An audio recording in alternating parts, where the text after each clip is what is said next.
സ്വർലോകനാടന്റെ നിത്യനാടാം ലോകം എന്നു ഞാൻ കാണുമാ നിത്യത. ഹായൻ പ്രേമമേ ഹാമേ ലോകമേ, ഹായൻ പ്രേമമേ ഹാമേ ലോകമേ എന്നു ഞാൻ കാണുമാ നിത്യത, എന്നു ഞാൻ കാണുമാ നിത്യത. Praise the Lord.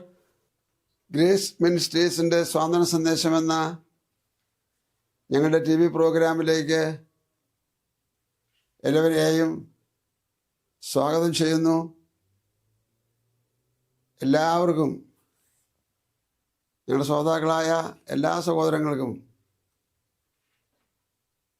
ഞങ്ങളുടെ പുതുവർഷ ആശംസകൾ നേരുന്നു. ദൈവം നിങ്ങളെ ഈ വർഷം ധാരാളമായി അനുഗ്രഹിക്കട്ടെ എന്ന് ഞാൻ വീണ്ടും ആശംസിക്കുകയും ചെയ്യുന്നു. നിറഞ്ഞ ഹൃദയത്തോടും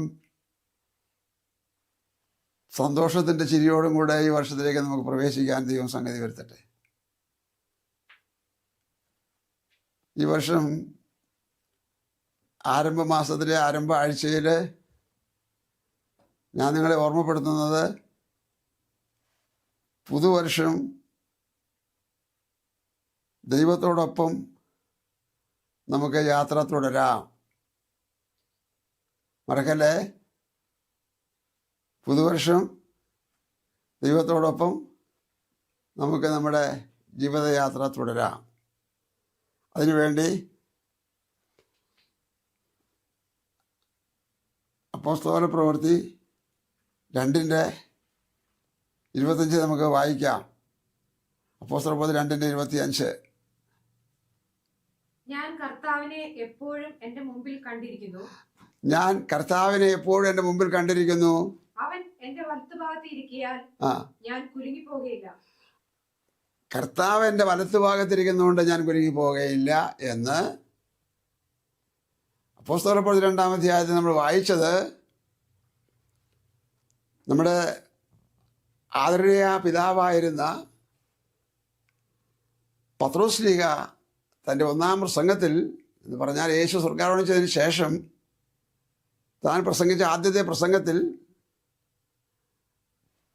ന്യായപ്രമാണത്തിലെ ഒരു വാക്യം എടുത്ത് ഉദ്ധരിച്ച് പറഞ്ഞതാണത്. മഹാനായിരുന്ന ദാവീദ് രാജാവ് തൻ്റെ അനുഭവത്തെ സാക്ഷ്യപ്പെടുത്തിയ സങ്കീർത്തനം 16-ാം അധ്യായത്തിലെ വാക്യമാണ് ഉദ്ധരിച്ച വാക്യം. കർത്താവിനെ എപ്പോഴും എവിടെയാണ്, പുറകിലാണോ മുമ്പിലാണോ എന്നുള്ളതാണ് ഒന്നാമത്തെ അവിടുത്തെ ചിന്ത. ഞങ്ങൾക്കൊക്കെ ആ വാക്യം സ്വർണ്ണവാക്യം പോലെയാണ്, തങ്കവാക്യം എന്നും പറയും. കർത്താവിനെ എപ്പോഴും എൻ്റെ മുമ്പിൽ വെച്ചിരിക്കുകയാൽ, സിസ്റ്ററെ അത് മറിച്ചില്ലെങ്കിൽ 16-ാം വാക്യം ഒന്നുകൂടി നമുക്ക് 26-ാം വാക്യം ഒന്നുകൂടി വായിക്കാൻ പറ്റുമോ? 26, അതായത് അപ്പോസ്തല പ്രവൃത്തി 2:26. അതുകൊണ്ട് എന്റെ ഹൃദയം സന്തോഷിച്ചു, എന്റെ നാവ് ആനന്ദിച്ചു, എന്റെ ജഡവും പ്രത്യാശയോടെ വസിക്കും. എന്റെ ഹൃദയം സന്തോഷിക്കുന്നു. കർത്താവിന് മുമ്പിൽ വെച്ചിരിക്കുന്നതുകൊണ്ട് എൻ്റെ ഹൃദയം സന്തോഷിക്കുന്നു. ഞാൻ വളരെ ലളിതമായ ഒരു സന്ദേശത്തോടു കൂടെ ഈ വർഷം നിങ്ങളോടൊപ്പം സഞ്ചരിക്കാൻ വിചാരിക്കുകയാണ്. അതുകൊണ്ട് കട്ടിയായതും ആഴമായതും പ്രവചനപരമായിരിക്കുന്നതുമായ കാര്യങ്ങളിലേക്ക് ഈ ആഴ്ച ഈ എപ്പിസോഡ് കയറാതെ ഈ എപ്പിസോഡിൽ ലളിതമായി നമ്മുടെ പിതാക്കന്മാർ പോയ പാതയും പറഞ്ഞു വെച്ച സന്ദേശവും നമ്മുടെ ഇതാക്കി തീർക്കുവാനുള്ള ഒരു ഓർമ്മക്കുറിപ്പോടുകൂടെ ഉത്സാഹത്തോടുകൂടെ നമുക്കതിലേക്ക് പ്രവേശിക്കാമെന്നാണ് ഞാൻ പറഞ്ഞു വന്നത്. കഴിഞ്ഞ 8 വർഷം ഞങ്ങളുടെ ശുശ്രൂഷ ഡിസംബറോട് കൂടെ തീർന്നുപോയി. 9ാമത്തെ വർഷത്തേക്ക് ഞങ്ങൾ കടക്കുകയാണ്. നിങ്ങളുടെ കഴിഞ്ഞ 8 വർഷത്തെ സഹകരണങ്ങൾക്കും പ്രാർത്ഥനയ്ക്കും സഹായത്തിനും എല്ലാമായി നിങ്ങളോട് ഒരുപാട് നന്ദി ഈ ടീമിൻ്റെ വന്ദനമായിട്ട് അറിയിക്കുകയാണ്. ആദ്യം പറയേണ്ടതല്ലേ ചിന്തിച്ചു പോയാൽ അതിനർത്ഥം പുതിയ വർഷത്തിലേക്കുള്ള പ്രവേശനത്തിന് നിങ്ങളെ ആഹ്വാനം ചെയ്തതിന് വേണം എന്നതുകൊണ്ടാണ് ഈ കാര്യം ഇപ്പോൾ പറയുന്നത്.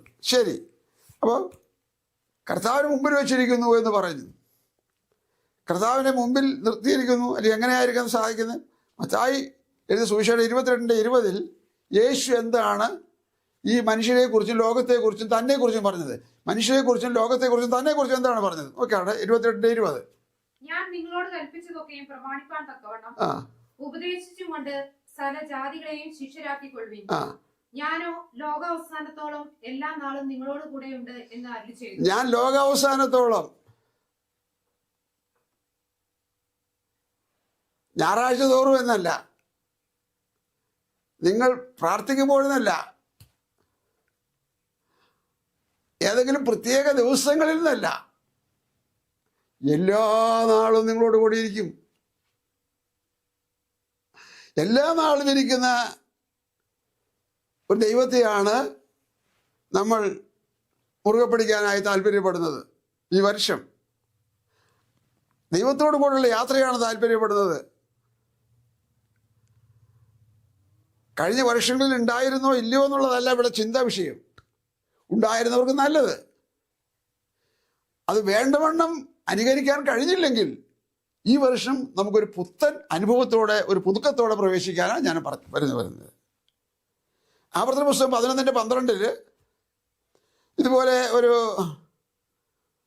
അനുഭവവാക്യം അവിടെ ഉദ്ധരിച്ചിട്ടുണ്ട്. ആവർത്തനം 11:12 ആണ്ടിന്റെ ആരംഭം മുതൽ അവസാനം വരെ നിന്റെ ദൈവമായ യഹോവയുടെ ദൃഷ്ടി എപ്പോഴും അതിന്മേൽ ഇരിക്കുന്നു. നമുക്ക് വേണോ വേണ്ടയോ? ആരംഭം മുതൽ അവസാനം വരെ. എൻ്റെ ഈ പ്രോഗ്രാം റെക്കോർഡ് ചെയ്യുന്ന സഹോദരന് ഞാൻ പറയുന്ന കാര്യത്തിൻ്റെ യഥാർത്ഥ നിലയറിയാം. എന്ന് പറഞ്ഞാൽ ഞാൻ വെള്ളം ചേർത്ത് പറയുന്നില്ല, അല്ലെങ്കിൽ അടിസ്ഥാനരഹിതമായ ഒരു വാക്ക് ഉച്ചരിക്കുന്നില്ല.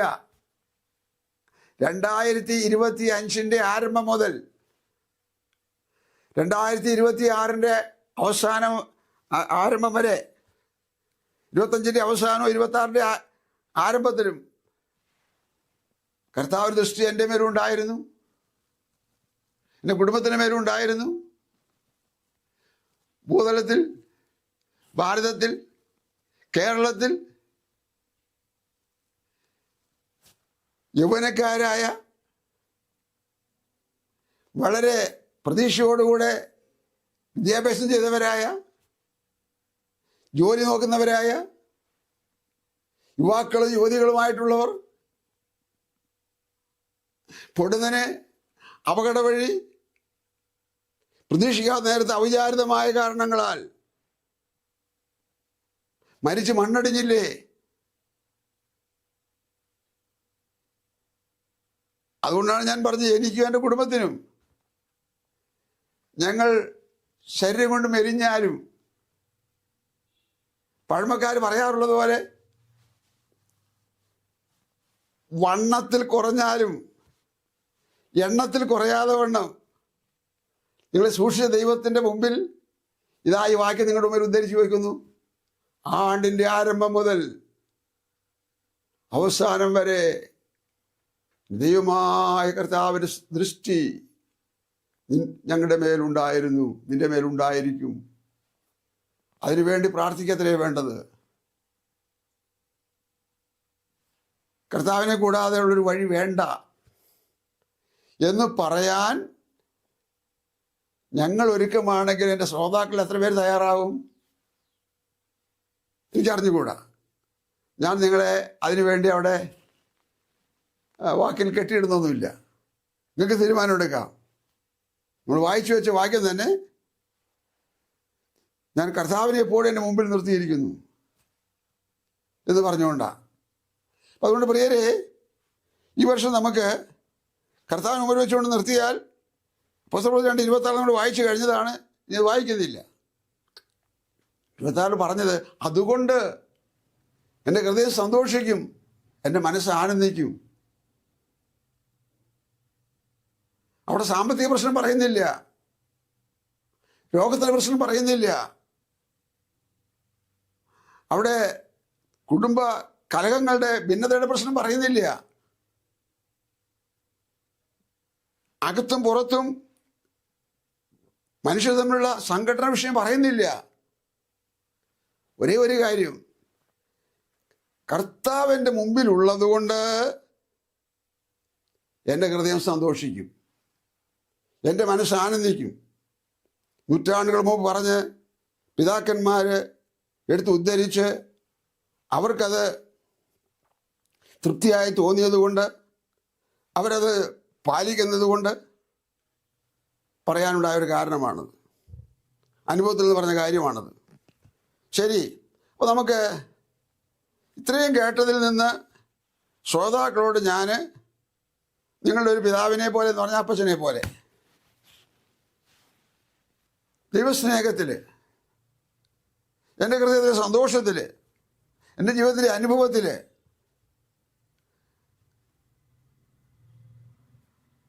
അറുപത്തിമൂന്ന് വർഷം ഞാനും യേശുവുമായിട്ട് ഒരുമിച്ച് നടന്നു കേട്ടോ. കേൾക്കുമ്പോൾ നിങ്ങൾക്ക് അരോചകം തോന്നിയാലും സാരമില്ല, ഞാൻ എൻ്റെ അനുഭവം പറഞ്ഞതാണ്. അതുകൊണ്ട് എൻ്റെ ഹൃദയം ഇപ്പോഴും സന്തോഷിക്കുന്നു. പ്രശ്നങ്ങളില്ലേ? സുവിശേഷകന്മാർ, ആത്മീയ ശുശ്രൂഷകർ നേരിടുന്നതായ, അനുഭവിക്കുന്നതായ, സഹിക്കുന്നതായ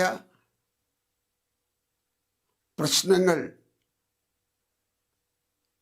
മറ്റാരും തന്നെ അനുഭവിക്കുന്നില്ലെന്ന് പറയുന്ന ഒരു പരിധി വരെ.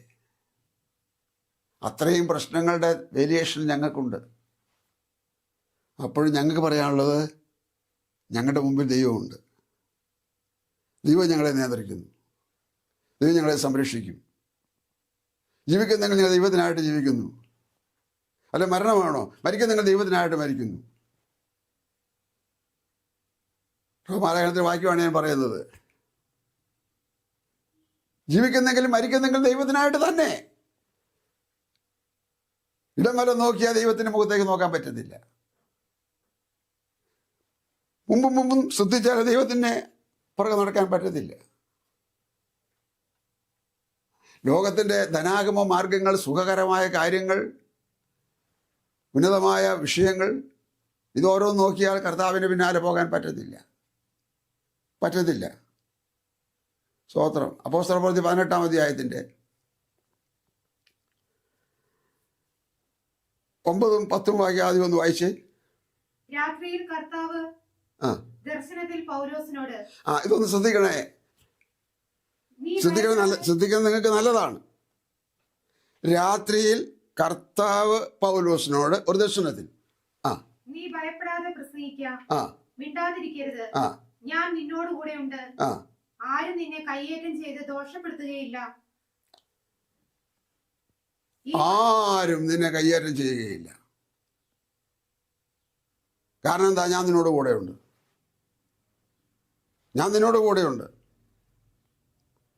അതിൻ്റെ 7-ാം വാക്യം ഒന്ന് വായിക്കാമോ? 2 കൊരിന്ത്യർ 12:7. അപ്പോൾ അത് നമുക്ക് ഒന്നുകൂടി വ്യക്തമാകും. 2 കൊരിന്ത്യർ 12:7 പറയുന്ന ഒരു വാക്യമുണ്ട്. ശാന്തമായിട്ട് വായിച്ചാൽ മതി. വെളിപ്പാടുകളുടെ ദർശനത്തിന്റെ ആധിക്യത്താൽ ഞാൻ അതിയായി നിഗളിച്ചു പോകാതിരിക്കാൻ എനിക്ക് ജഡത്തിൽ ഒരു ശൂലം തന്നിരിക്കുന്നു. അങ്ങനെ ആ ദർശനത്തിൽ ലഭിക്കുന്ന ഒരു ഊർജം, പവർ, ആ വിധത്തിലുള്ള ദൈവ ദർശനത്തിൻ്റെയും വചനത്തിൻ്റെയും ആത്മശക്തി അത് അനുഭവിക്കുമ്പോഴാണ്, അത് ഓരോരുത്തരെ ഭരിക്കുമ്പോഴാണ്. ഭരിക്കുക എന്നൊക്കെ പറയുമ്പോൾ നിങ്ങൾക്കത് എങ്ങനെയാണ് മനസ്സിലാകാമെന്ന് എനിക്ക് അറിഞ്ഞുകൂടാ. ഞാൻ ഒന്ന് തൊട്ട് വിശദീകരിക്കാം, കൂടുതൽ വിശദീകരിക്കാൻ പറ്റില്ല.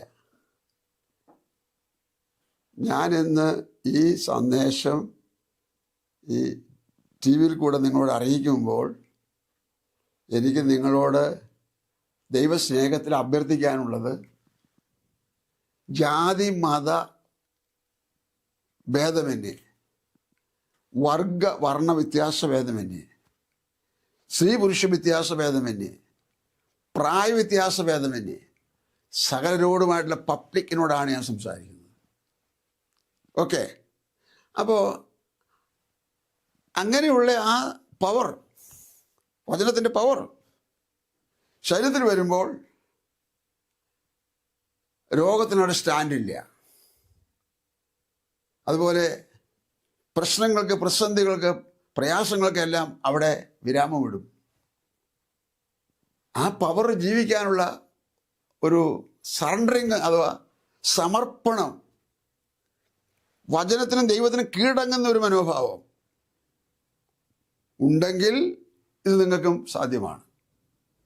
അവിടെ മതമില്ല, പ്രായമില്ല, അവിടെ നിറമില്ല, ധനമില്ല, മുഖപക്ഷമില്ല, ലിംഗവ്യത്യാസമില്ല. ശരി, അങ്ങനെയുള്ള ഒരു കാര്യത്തിലേക്കാണ് ഞാൻ പറഞ്ഞു വരുന്നത്. ഇവിടെ പറഞ്ഞത് ആ വാക്യം ഒന്നുകൂടി വായിച്ചെന്ന് കേൾപ്പിച്ചേക്കാം. 2 കൊരിന്ത്യർ 12:7. വെളിപ്പാടുകളുടെ ആധിക്യത്താൽ ഞാൻ അതിയായി നിഗളിച്ചു പോകാതിരിക്കാൻ എനിക്ക് ജഡത്തിൽ ഒരു ശൂലം തന്നിരിക്കുന്നു. ഞാൻ നിഗളിച്ചു പോകാതിരിക്കേണ്ടതിന് എന്നെ കുത്തുവാൻ സാത്താന്റെ ദൂതനെ തന്നെ. ഞാനത് പറയുമ്പോൾ ബാക്കി താഴോട്ട് വായിക്കണം. എന്നെ നിഗളത്തെ ഒതുക്കാൻ വേണ്ടി, നിഗളത്തെ ഇല്ലായ്മ ചെയ്യാൻ വേണ്ടി ദൈവം ചെയ്ത ഒരു ചെറിയ പോയിന്റ് ഉണ്ട്. എപ്പോഴും അവനെ അസഹ്യപ്പെടുന്ന വിധത്തിൽ, വേദനിപ്പിക്കുന്ന വിധത്തിൽ, നിരാശപ്പെടുന്ന വിധത്തിൽ, തളർത്തുന്ന വിധത്തിൽ ഇടപെടുന്ന ഒരു തിന്മയുടെ വ്യാപാരം. അപ്പം ആ തിന്മയുടെ വ്യാപാരം വരുമ്പോൾ ഇദ്ദേഹം ഓട്ടോമാറ്റിക്കായിട്ട് താണുകൊണ്ടിരിക്കും. അതാണ് പറഞ്ഞത്. അപ്പോൾ ആ വാക്യത്തിൽ പറഞ്ഞിട്ട് സാത്താൻ്റെ ദൂതനെ തന്നെ കുത്തിക്കൊണ്ടിരിക്കുകയാണ്. അടുത്ത വാക്യം, അത് എന്നെ വിട്ടു നീങ്ങേണ്ടതിന് ഞാൻ 3 വട്ടം കർത്താവിനോട് അപേക്ഷിച്ചു. അവൻ എന്നോട് എന്റെ കൃപ നിനക്ക് മതി, എന്റെ ശക്തി ബലഹീനതയിൽ തികഞ്ഞു വരുന്നു എന്ന് പറഞ്ഞു. അടുത്തത്, ആകയാൽ ക്രിസ്തുവിന്റെ ശക്തി എന്റെ മേൽ ആവസിക്കേണ്ടതിന് ഞാൻ അതിസന്തോഷത്തോടെ എന്റെ ബലഹീനതകളിൽ പ്രശംസിക്കും. നോക്കുക, ഒരു ദർശനം ലഭിച്ചു, ഒരു വെളിപ്പാടുണ്ടായ, ഒരു വചനം കിട്ടിയത് ഇത്രയേ ഉള്ളൂ. നിന്റെ എല്ലാ പ്രശ്നവും പരിഹരിച്ച് നിന്നെ സുരക്ഷിതനാക്കിക്കൊള്ളാം എന്നല്ല. പറഞ്ഞത് എങ്ങനെയാണ്? എൻ്റെ കൃപ നിനക്ക് മതി. ഇതൊക്കെ സത്യം തേടുന്നവർക്കും, നന്മ അന്വേഷിക്കുന്നവർക്കും, സ്വസ്ഥതയ്ക്ക് വേണ്ടി ആഗ്രഹിക്കുന്നവർക്കും,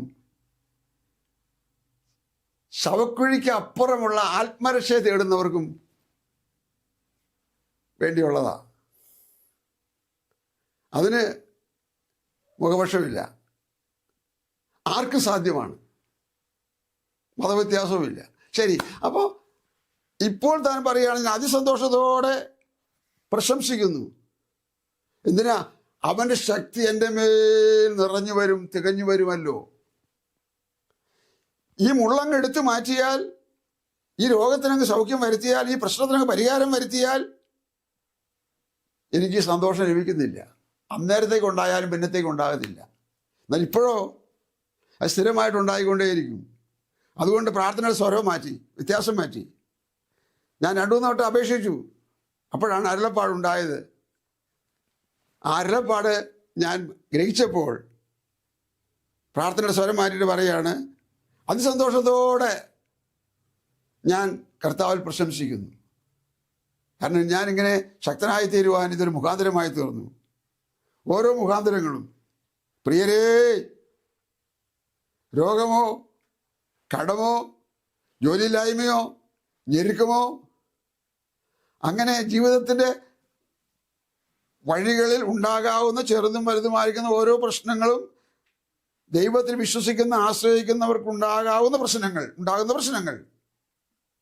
അതെല്ലാം നന്മയുടെ നിറകുടങ്ങളാണ്. വിശ്വസിക്കാൻ ബുദ്ധിമുട്ടുണ്ട്. ഇത് ആത്മീക ചിന്തയാണ്. ഇത് ഭൗതികമായി, ലൗകികമായി, അല്ലെങ്കിൽ ഈ ലോകസംബന്ധമായിട്ടുള്ള കാര്യങ്ങളുടെ വാരിക്കൂട്ടുള്ള നേട്ടങ്ങൾക്കും വേണ്ടി പറയുന്ന വസ്തുതയല്ല. സ്വസ്ഥമായി, സ്വൈര്യമായി, സമാധാനമായി ഇവിടെ കഴിഞ്ഞുകൂടുകയും ഏത് സമയത്ത് ശരീരം വിട്ട് മറയേണ്ടി വന്നാലും ആ മാറ്റം പ്രമോഷനാണെന്ന് അറിഞ്ഞിട്ട് കർത്താവ് ഒരുക്കിയിരിക്കുന്ന നിത്യതയിലേക്കുള്ള നിത്യജീവനിലേക്ക് ഉള്ള പുറപ്പാടാണെന്ന് അറിഞ്ഞിട്ട് ഇതിനെ ചവറെണ്ணுവാൻ പിതാക്കന്മാർ കഴിഞ്ഞെങ്കിൽ അതേ ദൈവം ഈ ഇന്നത്തെ ദൈവമായതുകൊണ്ട്, അതേ വചനം ഇന്നത്തെ വചനമായതുകൊണ്ട്, അവരെന്ത് വിശ്വസിച്ചോ ആ വിശ്വാസം ഞാനും നിങ്ങൾക്കും പിടിക്കാൻ കഴിയുന്നതായതുകൊണ്ട് നമുക്കും ഇത് ചവറെണ്ണം. ഭൂതലത്തിൽ കാണുന്ന ഒന്നും ശാശ്വതമല്ലല്ലോ. അത് നൈമിഷികമല്ലേ, താൽക്കാലികമല്ലേ, വെള്ളത്തിലെ നീർക്കുമ്പളകളല്ലേ. അതിൻ്റെ പിന്നാലെ ഓടി അലഞ്ഞ് കാലവും സമയവും കളയണോ, നഷ്ടപ്പെടുത്തണോ? അത് വേണ്ടെന്നല്ല. അതിനൊക്കെ സെക്കൻഡ് ചാൻസും തേർഡ് ചാൻസും രണ്ടാം ചാൻസും മൂന്നാം ചാൻസും പോരെ. ഒന്നാം ചാൻസ് ദൈവത്തിന് കൊടുത്തൂടെ? ദൈവം അതിലത്തിന് കൊടുത്തൂടെ? ഇവിടെ ആരും തനിയെ ഉണ്ടായതല്ല, ദൈവത്തിൻ്റെ സൃഷ്ടിപ്പാണ് ഇതൊക്കെ. സൃഷ്ടാവായ ദൈവവും സൃഷ്ടിയായ മനുഷ്യനും കൂടെ ഒത്തുചേരുന്നതാണ് ഈ പറയുന്ന കാര്യം. അങ്ങനെ ഒത്തുചേരുമ്പോൾ ഞാൻ കർത്താവിനെ എപ്പോഴും എൻ്റെ മുമ്പിൽ വെച്ചിരിക്കുന്നു. അവൻ്റെ വലത്ത് ഭാഗത്തുകൊണ്ട് ഞാൻ കുരുങ്ങി പോകുകയില്ല. അതുകൊണ്ട് എൻ്റെ ഹൃദയം സന്തോഷിച്ചു, എൻ്റെ മനസ്സ് ആനന്ദിക്കുന്നു.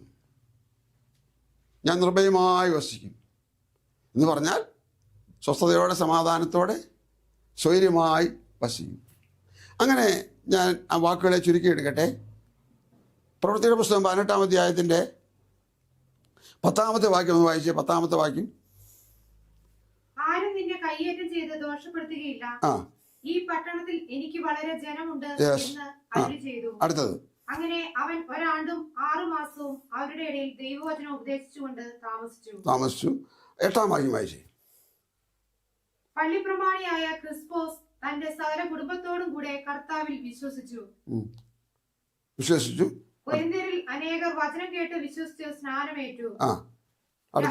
രാത്രിയിൽ കർത്താവ് ദർശനത്തിൽ പൗലോസിനോട്, നീ ഭയപ്പെടാതെ പ്രസംഗിക്കുക, മിണ്ടാതിരിക്കരുത്, ഞാൻ നിന്നോട് കൂടെ ഉണ്ട്, ആരും നിന്നെ കയ്യേറ്റം ചെയ്ത് ദോഷപ്പെടുത്തുകയില്ല.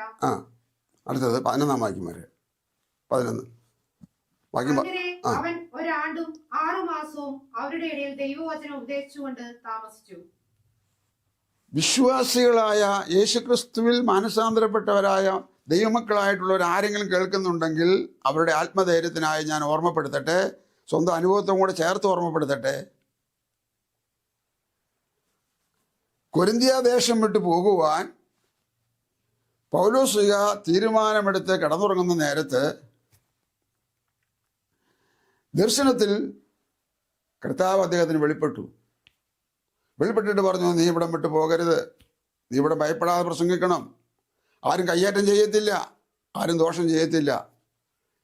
ഇത് പറഞ്ഞത് ആ രാജ്യത്തെ ഭരണാധികാരികളിൽപ്പെട്ട മിലിറ്ററിയിൽപ്പെട്ടവരാരുമല്ല, ഈ പോലീസ് ഡിപ്പാർട്ട്മെൻറ്റിൽപ്പെട്ടവരാരുമല്ല. പിന്നെ ആരാണ് പറഞ്ഞത്?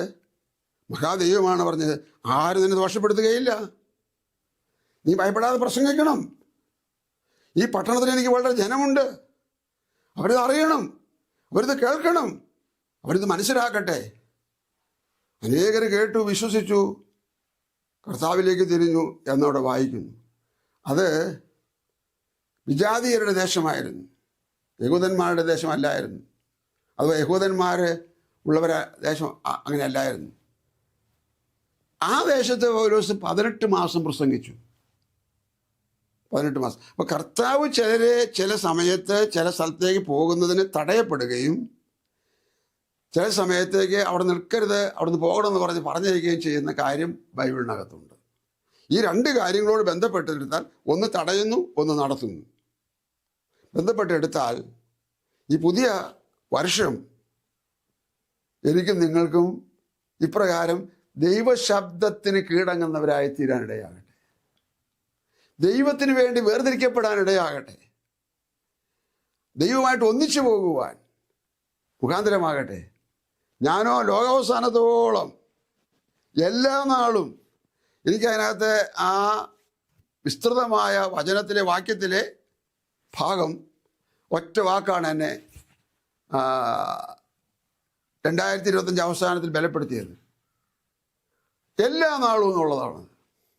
എല്ലാ നാളും എനിക്ക് സന്തോഷമുണ്ട്, അനുഭവമുണ്ട്. എല്ലാ ദിവസവും എല്ലാ സമയവും എല്ലാ സ്ഥലങ്ങളിലും യാത്ര ചെയ്യുന്നിടത്തും വീട്ടിലായിരിക്കുമ്പോഴും ജോലി ചെയ്യുമ്പോഴും പ്രസംഗിക്കുമ്പോഴും പ്രാർത്ഥിക്കുമ്പോഴും എല്ലാ സ്ഥലത്തും അവൻ്റെ സാന്നിധ്യം. അതിലധികം എന്ത് വേണം? അതിലധികം എന്ത് വേണം? അതെ, അപ്പോൾ അതുകൊണ്ട് പ്രിയരെ, ഞാൻ ഈ സന്ദേശം ഇന്നിവിടെ അവസാനിപ്പിക്കുമ്പോൾ എനിക്ക് പറയുവാനുള്ളത്, ഈ പുതിയ വർഷം നമ്മുടെ ഒരുമിച്ചുള്ള യാത്രയാകട്ടെ. ആ യാത്ര നിത്യതയിലേക്ക്, ദൈവരാജ്യത്തിലേക്കാകട്ടെ. ആ യാത്ര യേശുവിനോട് ഒപ്പമാകട്ടെ. ആ യാത്ര നമ്മുടെ പിതാക്കന്മാരുടെ കാലടികളെ അനുകരിക്കുന്നതാകട്ടെ. അതിനകത്ത് സന്തോഷമുണ്ട്, സമാധാനമുണ്ട്, ഐശ്വര്യമുണ്ട്, അഭിവൃദ്ധിയുണ്ട്, അഭിമാനമുണ്ട്. ഒടുവിൽ ഒടുവിൽ ഒടുവിൽ ആത്മാവിൻ്റെ രക്ഷ, നിത്യ നരകമാകുന്ന അഗ്നിയിൽ നിന്ന് പോന്നവരായതുകൊണ്ട് സുരക്ഷിതവുമാണ്. ഈ അനുഭവത്തിൽ വരാത്തവരെല്ലാം നരകരാജ്യത്തിലേക്ക് യാത്ര ചെയ്യുന്നവരാണ്. അതിൽ നിന്ന് പിടിച്ചുകൊണ്ട് വന്നതാണ് കർത്താവ് എന്നെ 63 വർഷം മുമ്പ്. ഞാൻ വാക്കുകളെ ചുരുക്കുന്നു, അവസാനിപ്പിക്കുന്നു. പുതിയ വർഷമായതുകൊണ്ട് എൻ്റെ കേൾവിക്കാരായ എല്ലാവർക്കും വേണ്ടി നിന്ന് പ്രാർത്ഥിക്കാം. കർത്താവ് അനുഗ്രഹിക്കട്ടെ, സഹായിക്കട്ടെ. എല്ലാവരും ഓർക്കുക, ഈ പറഞ്ഞ കാര്യം ഓർക്കുക. ആ വാക്ക് ഒന്നുകൂടി ഞാൻ ഓർപ്പിച്ച് പറയട്ടെ. ഞാൻ കർത്താവിനെ എപ്പോഴും എൻ്റെ മുമ്പിൽ വെച്ചിരിക്കുന്നു. ശരീരത്തിൽ രോഗഭാരത്താൽ കഷ്ടപ്പെട്ട പൗലോസ്ലീഹ 3-ാം വട്ടം പ്രാർത്ഥിച്ചുകൊണ്ടിരിക്കുമ്പോൾ, രോഗം മാറാൻ പ്രാർത്ഥിച്ചുകൊണ്ടിരിക്കുമ്പോൾ കർത്താവ് പറഞ്ഞു, എൻ്റെ കൃപ നിനക്ക് മതി. താൻ പ്രാർത്ഥനാ വിഷയം മാറ്റി, താൻ സന്തോഷിച്ചു. അതിസന്തോഷത്തോടെ താൻ പ്രശംസിച്ചു. ആ നല്ല വാർത്തയും ആ കൃപയുടെ വ്യാപാരവും അനുഭവിക്കാൻ തയ്യാറായി. നിങ്ങൾക്കും എനിക്കും സാധ്യമാകട്ടെ. സ്വർഗീയ പിതാവേ, അരുമനാഥനായ യേശുരക്ഷിതാവിൻ്റെ അതിവിശുദ്ധ നാമത്തിൽ ഞങ്ങൾ ഈ പുതുവർഷം പ്രാർത്ഥിക്കുന്നു കർത്താവേ. ഈ പ്രാർത്ഥന അങ്ങ് സ്വീകരിച്ചിട്ട് അടിയനെയും അടിയൻ്റെ പ്രിയപ്പെട്ടവരെയും അഥവാ കേട്ടവരായ എല്ലാ ശ്രോതാക്കളെയും ഈ 2026 വർഷത്തിൽ കർത്താവിൻ്റെ മഹത്വമുള്ള നേർവഴിയിൽ അങ്ങയുടെ വിശുദ്ധ കരങ്ങളിൽ അങ്ങ് അവർക്ക് മുമ്പായി നടന്ന് അവരെ പാലിക്കണമേ, അവരെ സൂക്ഷിക്കണമേ, അവരെ നിലനിർത്തണമേ. കർത്താവ് അതിനുവേണ്ടി അവരോട് കരുണ കാണിക്കണമെന്ന് പ്രാർത്ഥിക്കുന്നു. പിതാവിൻ്റെയും പുത്രൻ്റെയും പരിശുദ്ധാത്മാവിൻ്റെ നാമം ചൊല്ലി ഈ ജനത്തെ മുഴുവനായിട്ട് ഞാൻ അനുഗ്രഹിച്ച് പ്രാർത്ഥിക്കുന്നു. നിറവായ അനുഗ്രഹം ഈ പുതുവർഷം അവരുടെ മേൽ ധന്യമായി ധാരാളമായി, സുഖത്തിലും ദുഃഖത്തിലും ആശ്വാസത്തിലും സന്തോഷത്തിലും സമാധാനത്തിലും ഏത് പ്രയാസ മേഖലകളിലും സന്തോഷ മേഖലകളിലും അവരെ നടത്തുമാറാകണമേ. പ്രാർത്ഥന കേട്ടതുകൊണ്ട് നന്ദി പറയുന്നു. വിശുദ്ധജനത്തെ ചേർക്കാനായി രണ്ടാമതും വേഗം വരുന്ന യേശു ക്രിസ്തുവിൻ ധന്യമായ നാമത്തിൽ തന്നെ ആമേൻ. ഒരിക്കൽ കൂടെ പുതുവർഷാശംസകൾ. God bless you.